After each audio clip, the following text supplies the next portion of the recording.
This video is sponsored by Thrive. More on Thrive and how you can grow your business with it later in the video.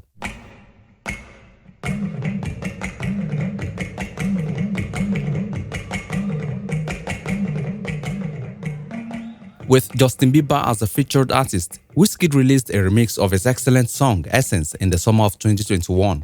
The mid-tempo hit song peaked at #1 on the Billboard R&B and hip-hop airplay chart and was also the song that Americans searched for the most on Shazam app at the time. Afrobeats has spread widely thanks to the internet. 2 decades ago, when it first started as an imitation of American hip-hop, Nigeria's political environment played a critical role in its development. The longest period of democracy in the nation has helped the development of Afrobeats. The 2 Million Man March and a concert featuring some of Nigeria's best musicians were part of a political maneuver that General Sani Abacha, the country's then military head of state, planned in March 1998 to make him appear to have been democratically elected. Musicians who decided to perform were vilified. The harsh socio-economic climate that was typical of Nigeria in the late 1990s might have tipped people's moral compass, leading them to choose to take part in the devil's feast. At the turn of the 2000s, Nigeria's cultural sector was unquestionably dead. International record labels were leaving the country due to a lack of profitable ventures, and music production businesses were dying. The music pirates who live in Alaba Market, a suburb of Lagos, filled the resulting gap, and efforts to combat them were ineffective. These music pirates, who subsequently changed their names to become music distribution and marketing organizations, spared no musician and their huge collections. The Alaba Boys, as they are called, promoted the first Afrobeats record released by boys band like Remedies, Plantation Boys, P-Square, Maintain, Def O Clan, Earthquake, and more. In an interview about music distribution in Nigeria about 10 years ago, Nigerian rapper Too Short, who signed with Tribe Records, one of the pioneer record labels of contemporary Nigerian music, said, "When we say distribution, we mean marketers. What comes to mind when we say marketers is Alaba. And when we say Alaba, we mean piracy." Before we look more into why highlife singer Flavor was beaten and how the Alaba Boys were finally overthrown, let's take a word from our sponsor. Thrive's small business management platform provides you with powerful tools to help you transform your business. The platform allows you to put your customers first and get back to doing what you love doing. This means your customers will always look forward to doing business with you. Thrive is a very cheap and effective platform for every small business owner that wants to be successful. The platform is everything you need to run your business in one place. It helps you build your brand, stay organized, and get paid faster from anywhere in the world. Thrive can help you build an online presence which will help you reach more customers locally and globally. It can help manage your day-to-day activities, get paid digitally, and get reviews from your customers, which will help your business grow much faster. Running a business has never been this easy. Use my referral link in the video description to sign up for a free demo. You can use it for some time before paying. So if you want your customers to keep coming back, get Thrive today. Now back to the video. In some ways, one might think it was very dangerous for the so-called Alaba Boys to distribute pirated music. But because the Nigerian government is completely unconcerned with the realities of fostering cultural production, musicians were left entirely on their own, which is why pirates have such strong arms. In an interview, highlife singer Flavor recalled his breakthrough moment in 2005 when Chris Obiano, the proprietor of Alaba-based Obiano Music, volunteered to sell and distribute his album. He had to fight a small battle to get advance royalties of 3.5 million naira for his album Nabania, which would become his debut, and weren't paid for several months after the album was released. The experience was awful. Everyone was singing the song. He said the album was everywhere, but Obiano never called. Flavor then went to Lagos to visit him. After failing to get an appointment with Chris Obiano, Flavor jumped in front of the line of people waiting to see Obiano, stormed into the office, and demanded Obiano's attention. Obiano's loyalists, who saw Flavor's reasonable demand as an insult to their leader, forced him out of the office and severely battered him. Flavor considered Obiano to be a major player at the time in the music industry. He said Obiano was like the Apple Music of the moment. Let's go, 1, 2, everybody go! I know what you like.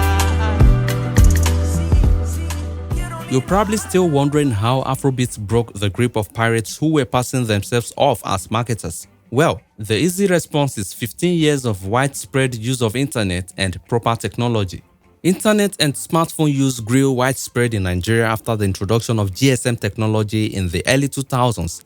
The Alaba distribution monopoly was overthrown by the rise of low-cost smartphones and accessible internet. With the right file-sharing smartphone technology, music copied from compact disc could be shared. As a result, music blogs like Not Just OK, which was founded in 2006, Jaguda, Naija Loaded, Too Exclusive and others emerged.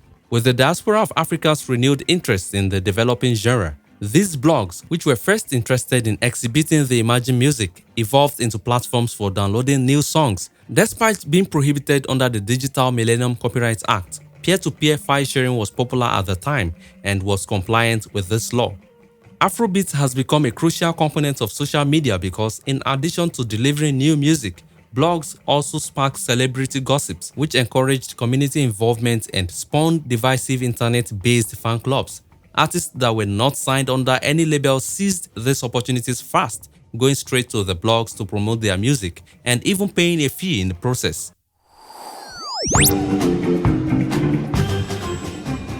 In 2007, Swedish audio online platform SoundCloud was introduced. That was the same year DRB Lasgidi, a group of like-minded musicians who are often recognized as the founders of Alter Music, was established. Although that flawless mashup of funk, hip-hop, R&B, and Afrobeats garnered a cult following on SoundCloud, it has already made its way onto popular streaming services. Spinlet, a music streaming service that was first created by two Finnish brothers in 2006, was quickly followed by Deezer that same year after being purchased by Nigerian investors. There are currently at least 13 streaming services available in Nigeria: Audiomack, Spotify, YouTube, which is by far the largest platform, YouTube Music, Apple Music, Tidal Music, Boomplay Music, and Not Just OK's Minor Music are a few of the well-known music streaming services among them. The introduction of GSM internet technology and reasonably priced smartphones were driving forces behind streaming.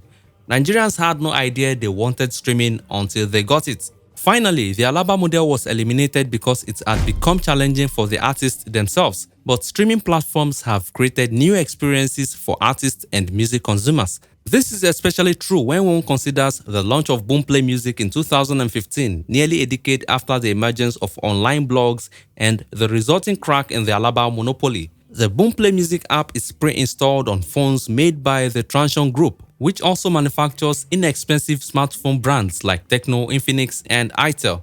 This has given their expanding library of local and urban music from Africa a receptive audience. That audience has continuously increased to 50 million monthly consumers at this time. The Alaba model, where interfering playlists created by DJs were a staple, cannot totally be dissociated from the growth of singles as an entity independent of the EP or LP album. Understandably, the internet blogs allowed singles to flourish as they were a direct answer to the problems of distribution, curation, and canonization. While streaming is mostly to thank for the global Afrobeats viral growth, it is not without its drawback, particularly in Africa, where the main issues are low internet penetration, the high cost of internet, and unaffordable subscriptions. Mr. Easy, a Nigerian artist living in the UK, lamented the fact that only 2% of his digital sales come from Africa, where 90% of his followers are located. These statistics demonstrate the limitations of streaming as the best method for distributing music, particularly in Africa. Streaming will not totally replace other forms of media because Afrobeat musicians are starting to embrace merchandise and stan culture. It's nothing new because Juju, Fuji, and gospel musicians have already shown that model. Afrobeat musicians will continue to provide CDs together with their performance and tour merchandise and tickets. They will still make media appearances and distribute CDs to fans as advertising. At carnivals, street rallies, and college visits, they will continue to sell merchandise containing CDs. Let's know what you think about this video in the comments. Please like this video and share it on Facebook. See you in the next one.